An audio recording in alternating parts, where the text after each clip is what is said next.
Hey guys, JJ here, and I got a chance to play through the new Silent Hill 2 remake, and today I'm gonna give my spoiler-free review. So with that being said, let's get right into it. To many, the original Silent Hill 2 is considered a psychological horror masterpiece. The game was unique and ahead of its time. It touched on uncomfortable subject matter and made the players feel unease. Between the visuals, environment design, and voice acting, the game felt as though you were playing a fever dream.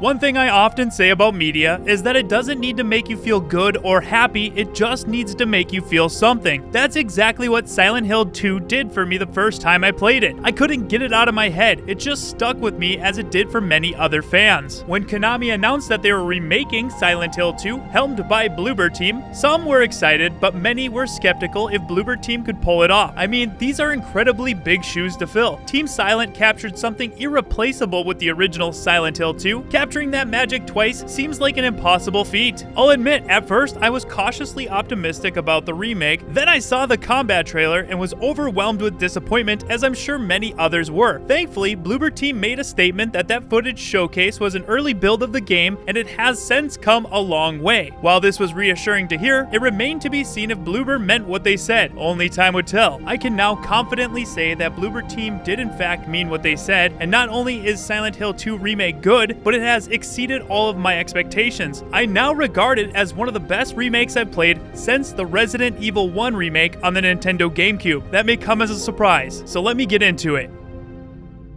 From the moment James walks out of the restroom and looks over Toluca Lake, the visuals and attention to detail in the environment are mesmerizing. This game bleeds atmosphere, from the densely forested outskirts to the streets, buildings, and alleyways in town. You are fully immersed in the beautifully depressing world of Silent Hill. I found myself wandering aimlessly, absorbing the surroundings. Many little details might seem insignificant to some, but I truly appreciated them. Revisiting locations from the original felt like a nostalgic adventure. Although many areas have been revamped with the remake treatment, they still maintain the same look and feel as the original. It was enjoyable to take my time exploring these spaces and witnessing how far technology has come. Even though they were similar, it felt as though I was experiencing them for the first time. Early on, you'll get to explore a familiar location from the first Silent Hill game. It was fascinating to see how this area looks with modern graphics and gameplay mechanics. It makes me hopeful that Konami will one day consider remaking Silent Hill 1. Not to mention the fog. Alright, the fog is a big deal in Silent Hill, and it looks perfect in this game. You'll notice as it gets denser the closer you get to town. Off in the distance, you'll see enemies passing through it, creating an eerie sense of dread as they could emerge at any moment. The way the fog obscures your vision adds to the tension, making you feel vulnerable as you explore, not knowing what might be lurking just out of sight. There's a moment later in the game where you get to see Silent Hill at dusk, and the way that the sun reflects through the fog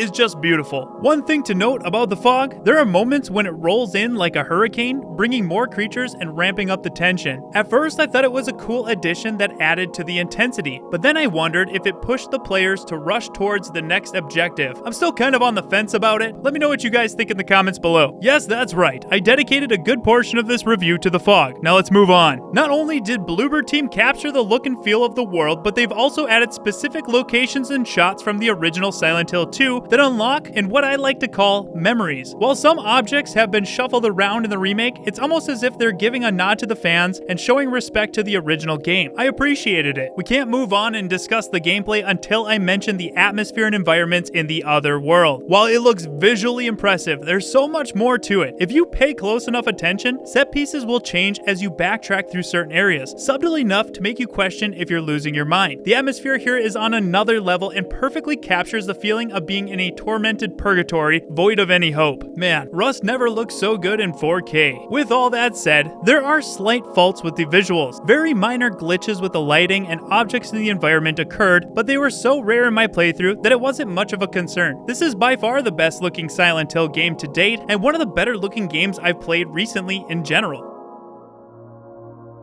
Speaking of atmosphere, Silent Hill games are known for their music, which adds to the overall atmosphere. Original composer Akira Yamaoka returns for the Silent Hill 2 remake, but instead of changing the music or removing the music altogether in favor of ambiance like modern remakes, the original score is back and plays a pivotal role in setting the tone of the world. Not only does the original score return, but it has been slightly altered to add another level of depth. You really feel the emotions as you make your way through the game. Akira Yamaoka has once again proven to be a mastermind composer, and it really shows in the remake. I mean, let's be honest, nobody ever doubted him.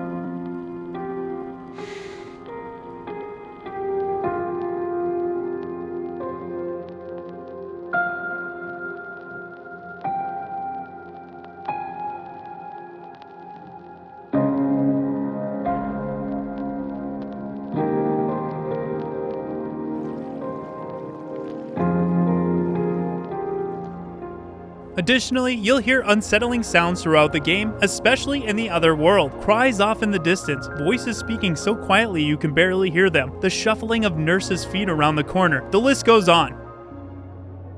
Next up, we have the gameplay. There's a lot to cover with this, so let's get into it. While I love the dynamic fixed camera angles of the original game, the remake has chosen to go with a more modern approach with an over-the-shoulder camera perspective, which means adding more modern controls on top of it. Movement, navigating menus, and accessing the map are generally smooth experiences. When you get into combat, that's when you notice a lot of changes. Now you can cycle your weapons with the D-pad, quickly access healing items, and even use the new dodge mechanic that adds a dynamic element to combat. While engaged in combat, you can use your melee weapon and then switch to your gun on the fly. It is a much smoother experience than I expected. Pair that with the dodge mechanic, and combat can be a very intense yet fun experience. This was reassuring after seeing the original combat trailer. It has come a long way since then. It's not perfect, there can be issues with James targeting an incorrect enemy or not switching to his firearm when locked into an animation, but this seems to occur mostly when multiple enemies are attacking at once. I could be wrong, but I've also noticed that hitting the dodge at the correct time temporarily grants you invincibility during the animation, even if you're being struck by an enemy. I'm not sure if that's intentional or if it will be patched, but it certainly helped during my playthrough. You really do feel like a badass when you land a shot that stuns or downs an enemy, then you run up and deliver a brutal finishing blow with a melee weapon. It is a satisfying experience when everything is timed right. I don't really know where this fits, so I'll add it in here, but the game does feature white tape to guide the player like Resident Evil's yellow paint. The white tape is a bit more subtle though, as it blends in better with the world instead of standing out like a sore thumb. There's even moments where I wouldn't have known where to go without it, so it worked for me.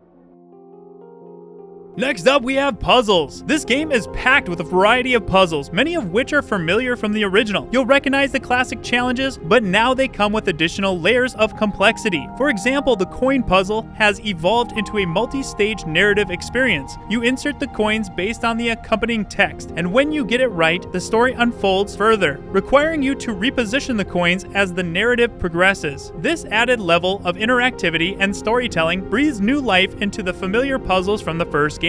Additionally, new puzzles have also been introduced, ranging from simple tasks like finding a note to more intricate challenges that utilize the environment in creative ways. By the end of my playthrough, I found myself with a full page of puzzle solutions, a testament to the engaging and thought-provoking design of the game. I was worried they were going to be watered down and made too easy, but you also can select the difficulty for puzzles like you could in the original. Now let's move on to the characters and performances. So much more emotion is now emphasized in the characters. This isn't a jab at the original. The characters and performances fit that game beautifully, but the actors were limited by the technology. With modern day technology and motion capture, you can really see the emotions these characters go through, and the cast delivers those emotions perfectly. They all retain their personality and essence from the original game, but this time with much more depth added. For example, when Eddie is on the verge of snapping, you can feel the discomfort and unease just from being around him, like he could break at any time, and you know it's coming. You can see the pain and anger in his eyes, expressed through every subtle movement and facial expression. The tension builds with each scene, making his eventual breakdown feel inevitable, yet still shocking. It's a powerful example of how technology and performance can add new emotional depth to a character. Maria is just as much of a flirt as ever, constantly tempting James at every opportunity. However, this time she has more character development that adds real depth to her. There's a moment in the game where she has a meaningful conversation with James, and at one point, she references her original Christina Aguilera outfit. I won't spoil the details, but it was a nice touch and I'm glad they added that. James really stands out here as you watch him go through all the emotions until the inevitable breakdown. His performance really is spot on, and you feel for him as you go through throughout the game. I also think the voice actor for Mary sounds a lot like the original voice actor.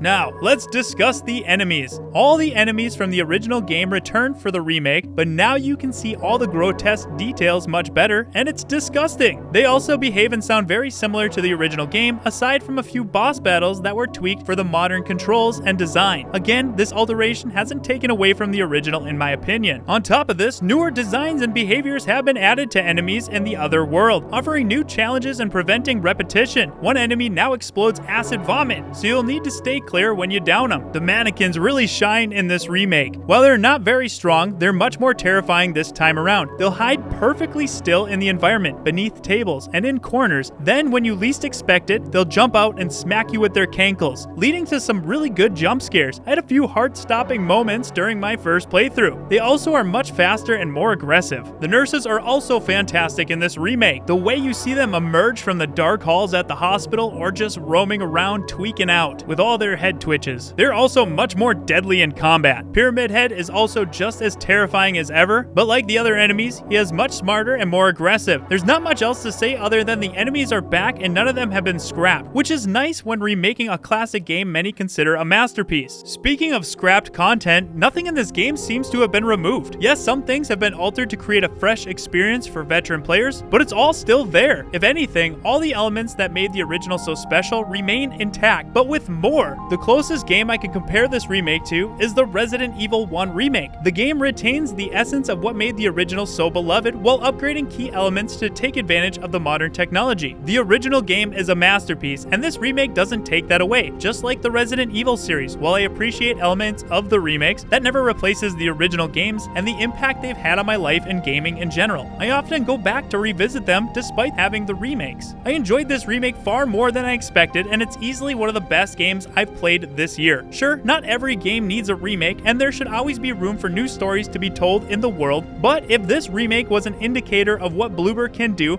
then count me in for a Silent Hill 1 remake. Some purists may find issues with the alterations, added lore, and interactions with the characters, but you'll never be able to please everyone. At the end of the day, the Silent Hill 2 remake is a fantastic remake that pays respect to the original and offers a new take on the same experience for players new and old. I highly recommend it. This is actually the first review I've written in a long time. If you made it this far into the video, know that I appreciate you. If you would like to see us do a more in-depth spoiler discussion, let me know down below in the comments. Also, are you going to be picking up the Silent Hill 2 remake? If you played it, let me know your thoughts down below and let's have a discussion about it. If you enjoyed this video, please leave a like. And for everything survival horror, make sure to subscribe. The Residents of Evil is a Patreon supported channel and also supported by our YouTube members. So if you'd like to become a member and unlock access to custom badges, emojis, and exclusive live streams, click that join button down below. You can join our survival horror community on Discord, link will be in the description, and I have the Duke here to tell you a little about our sponsor, G Fuel. Do you have need of anything for the road ahead? The Residents of Evil has expanded its services. Perhaps you're in need of a little pick-me-up. I recommend the G Fuel. You can even get a fair discount if you use the code ROE upon purchase. And as always, we thank you for your patronage, stranger. As always, thank you guys so much for watching, and we hope to see you back at the Residents of Evil.